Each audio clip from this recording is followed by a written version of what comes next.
بسم الله والصلاة والسلام على رسول الله وعلى آله وصحبه ومن والاه. أعوذ بالله السميع العليم من الشيطان الرجيم من حمزه ونفخه ونفسه. بسم الله الرحمن الرحيم. بسم الله اللہ کے نام سے، الرحمن جو بے حد رحم والا ہے، الرحیم نہایت مہربان ہے۔ سبح للہ، سبح پاک ہونا بیان کیا، للہ اللہ کا، ما فی السماواتی ما ہر اس چیز نے، فی السماواتی جو آسمانوں میں ہے، وما اور ہر اس چیز نے، فی الارض جو زمین میں ہے، وہو اور وہی اللہ، العزیز سب پر غالب، الحکیم کمال حکمت والا ہے۔ سورۃ الحشر ہے، یہ مدنی صورتوں میں سے ایک مدنی صورت ہے، اور یہ 24 آیات اور 3 رکوعوں پر یہ صورت مشتمل ہے۔ اس صورت کا نام سورۃ الحشر ہے۔ اس سورۃ الحشر، اس کا نام اسی کی جو دوسری آیت میں هو الذی اخرج الذین کفروا من اہل الکتاب من دیارہم لأول الحشر، اسی لفظ سے اس کا نام لیا گیا ہے۔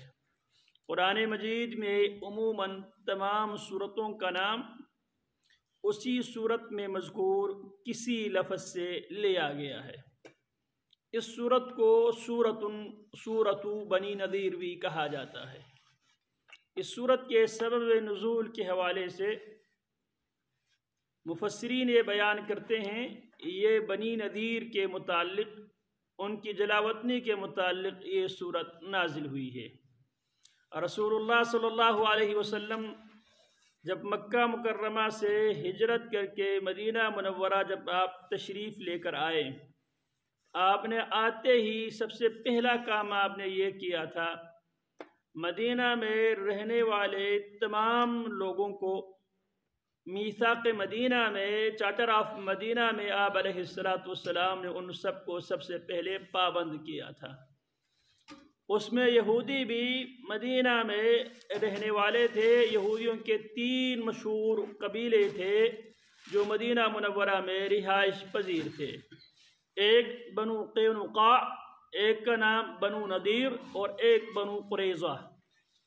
یہ 3 یہودی قبائل مدینہ میں رہتے تھے۔ تو نبی علیہ السلام نے میثاق مدینہ کے تحت ان کو بھی اس معاہدے میں شامل کیا تھا۔ یہودی اپنے دین پر قائم رہیں گے، البتہ اگر مدینہ کے اوپر کوئی خارجی دشمن اگر کوئی حملہ آور ہونے کی صورت میں، مدینہ کی باسی ہونے کی حیثیت سے یہودی بھی مسلمانوں کے ساتھ مل کر مدینہ کے دفاع کریں گے۔ اگر کوئی خارجی دشمن یہودیوں پر مدینہ میں رہتے ہوئے حملہ کرے تو نبی علیہ السلام اور آپ کے صحابہ کرام ان کے دفاع کریں گے۔ اس طرح آپ علیہ السلام نے جو دنیا میں پہلا جو میثاق تھا، میثاق مدینہ، اس پہ یہودیوں نے بھی سائن کیا نبی علیہ السلام کی قیادت و امامت پہ۔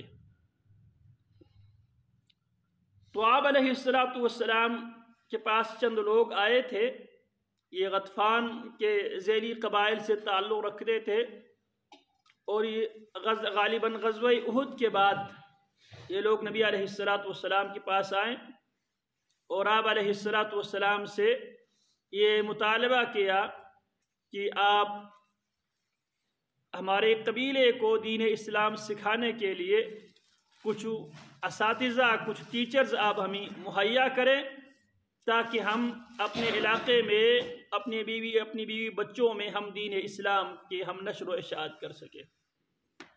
آپ علیہ السلام نے ان لوگوں کے مطالبے پر 70 قراء آپ علیہ السلام نے روانہ کیے، اور ان 70 قراء میں ان کا امیر تھا سیدنا عبداللہ ابن ملحان رضی اللہ تعالی عنہ۔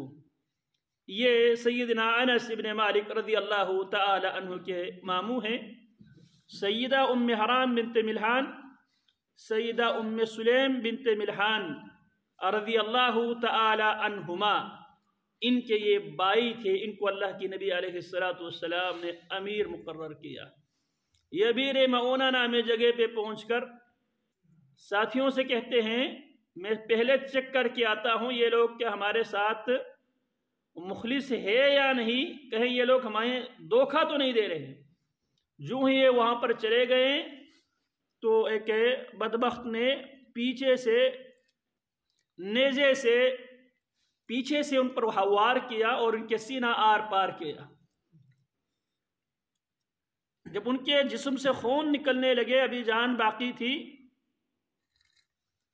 خون اپنے ہاتھوں کو خون سے رنگتے ہوئے وہ فرماتے ہیں فزت ورب الکعبہ، رب کعبہ کی قسم میں کامیاب ہوا۔ باقی جو ساتھی تھے جب ان کو اس بات کی خبر ملی وہ لوگ لڑے۔ ان میں سے سیدنا خبیب رضی اللہ تعالی عنہ اور ایک اور صحابی تھے، وہ وہاں پر گرفتار ہوئے، اور جو باقی بچے تھے ان میں سیدنا عاصم بن زید رضی اللہ تعالی عنہ، غزوہ بدر میں ان کے ہاتھوں مشرکین مکہ کے بہت سے لوگ ان کے ہاتھوں قتل ہوئے تھے۔ ایک خاندان کی غالباً 1-2 بندے ان کے ہاتھوں قتل ہوئے تھے۔ تو وہاں پہ ایک عورت نے باقاعدہ یہ اعلان کر دیا تھا میں عاصم بن زید کے جو کھوپڑی ہے اس کی جو کھوپڑی کو اتار کر اس کی کھوپڑی میں شراب پیوں گی، اس وقت تک میری جو جذبات ہیں ان کو تسکین نہیں ملے گی۔ تو لہٰذا وہ بھی اس قافلے میں شامل تھے۔ تو لوگوں نے یہ اعلان بھی سن رکھے تھے، ان کے سر کی بہت باری قیمت کا اس عورت نے اعلان کر دی تھی۔ تو یہ لوگ ان کو وہاں سے ان کے سر اتار کے لے کے جانا چاہتے تھے۔ یہ لوگ لڑتے رہے، لیکن اس نے اللہ سے دعا کی یا اللہ یہ میری جو جسم ہے یہ کسی کافر کے ہاتھ نہ لگے جس سے وہ میرے مرنے کے بعد، میری شہادت کے بعد میرے ساتھ یہ معاملہ کرے۔ اللہ رب العالمین ان کی دعا قبول کر لیتے ہیں، وہ شہید ہوتے ہیں۔ شہید ہونے کے بعد جب وہ ان کے جسم ان کے سر اتارنے کے لیے آتے ہیں، اللہ رب العالمین نے شہد کی جو مکھی ہے وہ مسلط کرتے ہیں۔ ان کے جسم کے ساتھ شہد کی مکھی ہے، کافر ان کے سر اتارنے کے لیے آتے ہیں لیکن ان کو اتارنے نہیں دیتے۔ رات کو بارش ہوتی ہے اور سیلاب میں اللہ رب العالمین نے ان کو ویسے ہی وہاں سے اٹھا لیتے ہیں، غائب کر دیتے ہیں، ان کے ہاتھ نہیں لگے۔ ان میں ایک صحابی بچ گئے تھے، ان کا نام تھا عمر بن امیہ الزمری رضی اللہ تعالی عنہ۔ اب ان کے ساتھی شہید ہو گئے تھے 70، ان کو بے دردی کے ساتھ شہید کر دیے تھے غطفان کے لوگوں نے، غطفان کے کچھ قبائل کے لوگوں نے شہید کر دیے تھے۔ وہ اکیلا زندہ بچ گئے تھے۔ ادھر پیچھے سے وہاں سے کچھ لوگ اللہ کے نبی کے پاس آئے، ان میں 2 آدمی کو اللہ کے نبی امان دے چکے تھے، آپ دونوں کے ساتھ ہم نے معاہدہ کیا ہے، اور آپ نے اللہ کے نبی نے ان کو کوئی چٹھی بھی لکھ کے دے دیا تھا۔ یہ مدینہ سے واپس آ رہے تھے۔ عمر بن امیہ الزمری کے باقی سارے ساتھی شہید ہو گئے تھے، یہ واپس آ رہے تھے۔ اس نے دیکھا یار یہ وہی قبائل سے تعلق رکھتے ہیں جنہوں نے میرے ساتھیوں کو قتل کیا، انہوں نے موقع سے فائدہ اٹھاتے ہوئے ان دونوں کو قتل کر دیا، جبکہ ان کو اللہ کے نبی علیہ السلام امان دے چکے تھے۔ اب معاملہ یہ تھا کہ اللہ کے نبی امان دے چکے تھے، عمر بن امیہ الزمری رضی اللہ تعالی عنہ نے انتقام لیتے ہوئے ان کو، اپنے ساتھیوں کے انتقام لیتے ان کو قتل کر دیے۔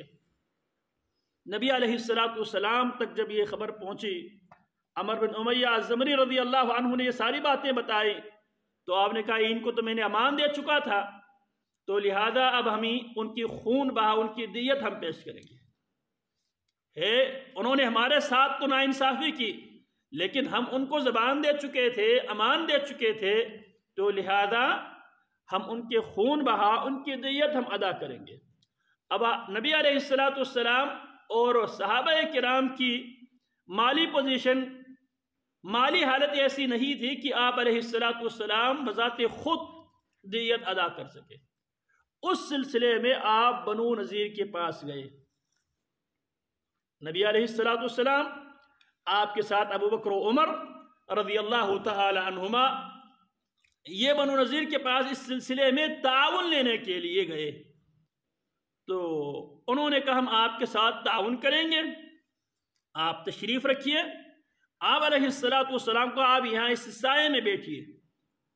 آپ کو دیوار کے نیچے بٹھا کر یہودیوں نے آپس میں مشورہ کیا یہ ہمارے لیے بہترین موقع ہے اس آدمی سے جان چھڑانے کا، لہٰذا اوپر سے کوئی پتھر پھینک کر اس آدمی کو قتل کر دے، اس کا کام ہی مکمل کر دے، تمام کر دے، اس سے بہترین چانس ہمیں کبھی نہیں ملے گا۔ یہ یہودیوں کا نبی علیہ السلام کو براہ راست قتل کرنے کا یہ دوسری کوشش تھی۔ تو وہاں پہ عمر بن جہاش نامی بدبخت تیار ہو گیا۔ اب انہوں نے کیا کیا، وہاں سے چکی کا ایک پارٹ اٹھایا، جو پتھر اٹھا کے اس کو اوپر سے نبی علیہ السلام پہ پھینکنے کے لیے وہ لوگ تیار ہو گئے۔ لیکن یہودیوں میں سے ایک آدمی تھا، اس کا نام سلام بن مشکم، وہ کہنے لگا یہ کام مت کرو، یہ نبی ہے، کیونکہ اللہ کے نبی علیہ السلام کو اچھی طرح وہ پہچانتے تھے، جس طرح قرآن مجید میں اللہ فرماتا ہے یعرفونہ کما یعرفون ابناءہم، وہ اللہ کے نبی کو اسی طرح پہچانتے ہیں جس طرح وہ اپنے بچوں کو پہچانتے ہیں۔ تو اس نے کہا یہ کام نہ کرو، آسمان سے وحی آئے گی، پھر ہمارے ساتھ خیر نہیں ہوگا۔ وہ لوگ نہیں مانے۔ اب عمر بن جہاش نامی آدمی نے پتھر پھینک کر اللہ کے نبی علیہ السلام کی کام مکمل کرنے کا انہوں نے پروگرام کیا۔ پتھر وہ لے کر جاتے ہیں، آسمانوں سے جبریل آتے ہیں، اللہ کے نبی علیہ السلام سے کہتے ہیں آپ کی قتل کی منصوبہ بندی ہو رہی ہے، آپ یہاں سے نکلے۔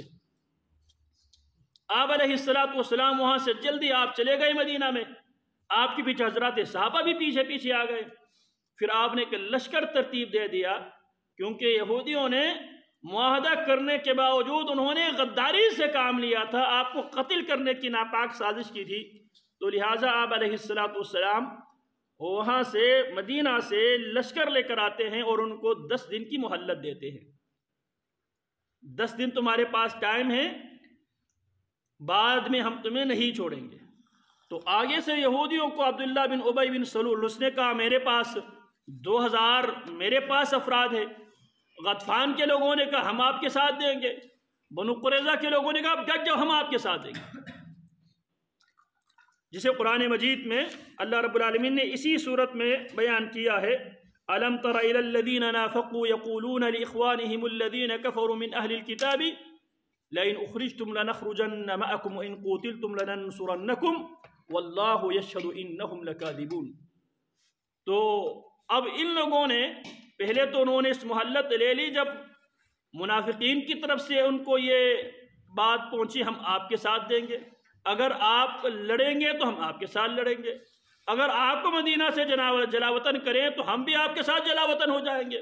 غطفان کے لوگوں نے کہا ہم بھی آپ کی مدد کریں گے، بنو قریظہ کے منافقی یہودیوں نے کہا ہم بھی آپ کے ساتھ دیں گے۔ تو یہ لوگ ڈٹ گئے۔ تو نبی علیہ السلام نے حضرات صحابہ کرام رضوان اللہ علیہم اجمعین کو لے کر ان کا محاصرہ کرتے ہیں، اور اللہ کے حکم سے، اللہ کے حکم اور اس کی اجازت سے وہاں پہ کچھ کھجور کے جو درخت تھے، چھوٹے چھوٹے پودے تک نبی علیہ السلام نے جلا دیے، جسے قرآن مجید میں ما قطعتم من لینۃ او ترکتموها قائمۃ علی اصولها فباذن اللہ، جو آپ نے درخت کاٹے تھے، درخت جلائے تھے، یہ آپ نے اللہ کے حکم سے کیا تھا۔ نبی علیہ السلام نے جب یہ معاملہ کیا تو یہودیوں نے اعتراض کیا یہ تو نام اصلاح کے لیتے ہیں، کرتے فساد ہے، درختوں کو کاٹتے ہیں، تو اللہ فرماتے ہیں نہیں، یہ ہمارے حکم سے ہوا ہے۔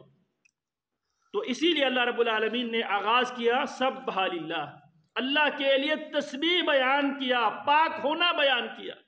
کیوں؟ حالات کچھ اس قسم کی تھی، مسلمان بھی سمجھتے تھے اب یہ جو بنی نذیر کے منافق تھے ناقابل تسخیر، ناقابل شکست تھے، اور بنو نذیر بھی سمجھتے تھے ہم ناقابل شکست تھے۔ کیوں؟ کیونکہ ان کے پاس قلعہ تھے، وہ قلعہ بند ہو گئے تھے، اس قلعہ کو توڑنے کے مسلمانوں کے پاس بظاہر کوئی اسباب، کوئی ٹیکنالوجی نہیں تھی. تو اللہ فرماتے ہیں ما ظننتم ان یخرجوا، نہ تم نے گمان کیا کہ یہ لوگ نکلیں گے، اور نہ انہوں نے گمان کیا کہ وہ یہاں سے ذلیل و خوار ہو کے نکلنے پر مجبور ہوں گے. لہذا سبح للہ، آپ اللہ کا پاک ہونا بیان کرے. انسانی عقل اس بات کو تسلیم کرنے کے لیے تیار نہیں تھی، لیکن جہاں جہاں جو کام اللہ رب العالمین انسان کی عقل میں نہ آنے والے کام اللہ لیتا ہے تو وہاں پہ اللہ عقیدہ سبحان کا تذکرہ کرتے ہیں. انسانوں کے لیے ناممکن ہے، رحمان کے لیے، سبحان کے لیے کوئی چیز ناممکن ہے ہی نہیں ہے. تو سبح للہ، اللہ کا پاک ہونا بیان کیا. تو ان کے متعلق یہ صورت نازل ہوئی ہے. اس کے ڈیٹیل ہم آگے پڑھیں گے. سبح للہ، سبح پاک ہونا بیان کیا، للہ اللہ کا، ما فی السماواتی جو کچھ آسمانوں میں ہے، وما فی الارض جو کچھ زمین میں ہے، وہو اور وہ اللہ، العزیز سب پر غالب، الحکیم کمال حکمت والا ہے. تو انشاءاللہ اس کے اگلی جو باتیں ہیں انشاءاللہ ہم کل پڑھیں گے. سبحانک اللہم و بحمدک اشہد ان لا الہ الا انت استغفرک و اتوب الیک.